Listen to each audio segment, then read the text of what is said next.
Hey guys, Desolate Magic here, and in a move that everybody saw coming, Wizards posted on a Friday, mind you, because that's when you post stories that you want to bury, and that you know will have a massive, massive backlash. They posted on Chandra and the Forsaken novel. Which, now that I think about it, calling it The Forsaken Novel makes it sound like that's not the title, it's just a really shitty book. Which is funny, because it is. So what's this article possibly going to say? Greg Weisman done screwed up again, but we couldn't fire him because of a contract? In fact, you know what's actually pretty funny about this?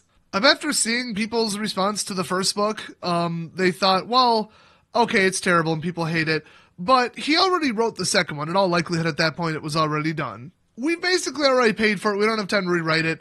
Let's just release it. It'll be another bad book. But besides that, at this point, how could the second book possibly make things worse? And then Greg Weisman comes up from the shadows and he's like, you underestimate my power. And then all the SJWs are like, don't do it, Greg. I have the moral high ground. And then Greg's like, screw you. I hate you. She's straight now. I assume that's a very accurate metaphor for what actually went down. So, let's read this bullshit so I can tear it apart. Over the past week, longer than that, we have seen and heard strong reactions from fans about how we handled the resolution. Alright, halfway through the sentence, shut the f*** up. 1, more than a week. 2, only the angry, loud attack mob, activist, liberal SJW ass clowns. The majority of people didn't give a shit. They hated the book because it was terrible. 3, they weren't fans. And 4, who the hell is we? Greg wrote the book. There is no we. So with that in mind, let me correct this. Over the past week or 3, we have seen and heard strong reactions from a tiny minority of loud, obnoxious assholes on the internet about how Greg handled the resolution of the Nissa-Chandra romantic relationship in the recent Forsaken novel, and we/he apologize. That one I'll buy the we, because it ain't him. Greg's probably sitting over there like, it's a masterpiece. What are you talking about? I ain't putting no in my book. So, we, again, didn't live up to the expectations we created for Chandra and what she means to our fans. No, not the fans. Angry, like, perpetual victim, attack mob, I'm better than you, I'm smarter than you, loudmouth dumb f***s on Twitter. That's who they're talking about. Not fans. They're angry, hateful, miserable people that just go through their whole day hating life, hating all the rest of society, and their solution to that is to scream at people about some made-up LGBT bullshit. It's just like Anita Sarkeesian dumping on the new Star Wars series because it's popular. Oh, there was only like 2 women on screen and the patriarchy. Shut the f*** up, Anita. She is literally the one famous for coining the phrase, everything is sexist if you look hard enough. To which everybody added, or if you're a paranoid idiot who likes to, get people all riled up online, who have a low enough IQ to think that anything you're saying has any merit whatsoever. So then they go on to say, Chandra will love and be involved with many characters as her story unfolds. Darn, I was really hoping they'd kill her off. Regardless of gender, she will explore her relationships with fire and passion as she adventures across the multiverse. She is the character you've come to know and see yourself, your friends, and your family in over the past decade. No, she does not resemble any of my friends or family, actually. A value we hold dear is that our characters belong as much to our fans as they do to those of us who help create and shepherd them. That's provably false, but I'm not going to go into that. Moving forward, we will take more care to ensure they stay true to their ideals, their identity, and the history we have carefully curated, none more so than one as beloved as Chandra Nalaar. Okay, everybody hates Chandra as a character. Except the SJWs who have to pretend to like her because she's the token gay character. Except she's not, she's bi. Except she's not, according to the official lore in the book. I don't know her whole backstory and shit, but I'm pretty sure the only one she had a crush on was Nissa. And then in the book she's like, well, I guess it was just a thing and I thought it was happening, but it wasn't. In other words, something that the LGBT bullshit agenda keeps saying is a thing that can happen. Oh, so a person like Chandra thinks that she might like the other gender, it explores a little bit, then decides, no, actually, I don't think so after all, and normally all the SJWs would be clapping like good for her for being open enough to explore it, and instead they're just like throwing everybody under the bus, because, oh no, we can't -1 the bi characters, we can't do that, they're diverse.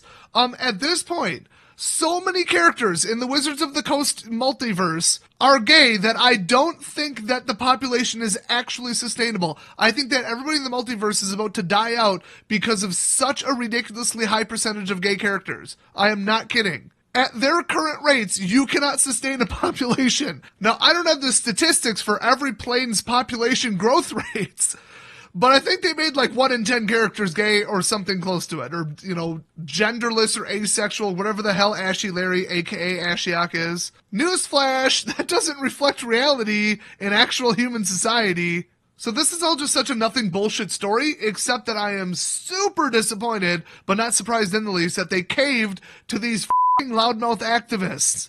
I mean, these are the people that won't be happy until there's a gay or bi or trans character in every movie, video game, or whatever, except then they still won't be happy because then there's enough, and then then they're not the main character, and then they're kind of like, they're there as a stereotype. They didn't get enough lines. They didn't get enough screen time. Okay, no, that's not true. What can I be mad about now? Because I've got to feel superior to everybody and tell everybody they're wrong because they're still wrong about something. I gotta think about it for a second. Hold on.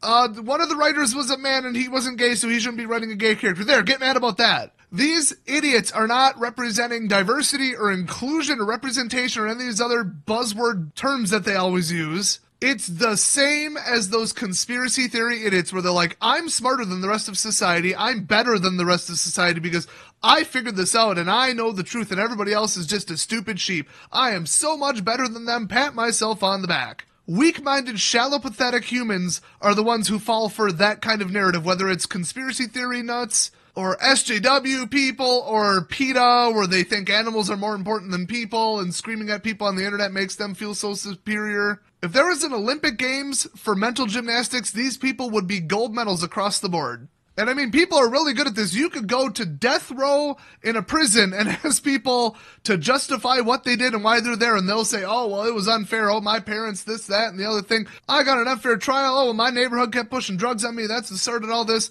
No personal responsibility. No. Nope, they're still the star of their own show and the center of their own universe. Just like these SJWs screaming at Wizards about, you can't make her be straight again. You can't do that. To send these assholes a message once and for all, they should have said, no, screw you. This is a thing that can happen, and this is where we're going with the character. Shut up if you don't like it. Get the hell out of our game. But unfortunately, these people are Wizards of the Coast. That's who works there. And as entertaining as it sometimes is for these SJWs to out-superiority each other, where they're like, you're not being woke enough. Well, you said that, but you did this, and you're not protesting hard enough, and you phrased this wrong. We're on the same team, but I'm better than you.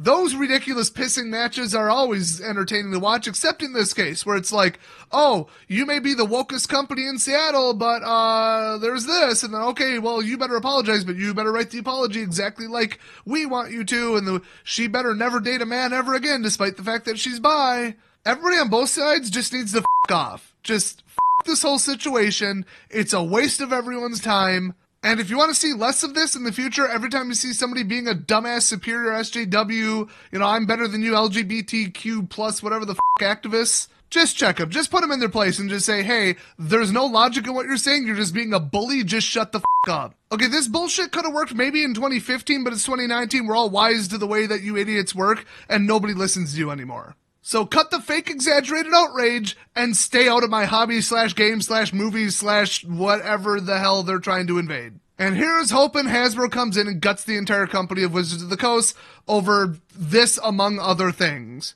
I'll see you guys next video.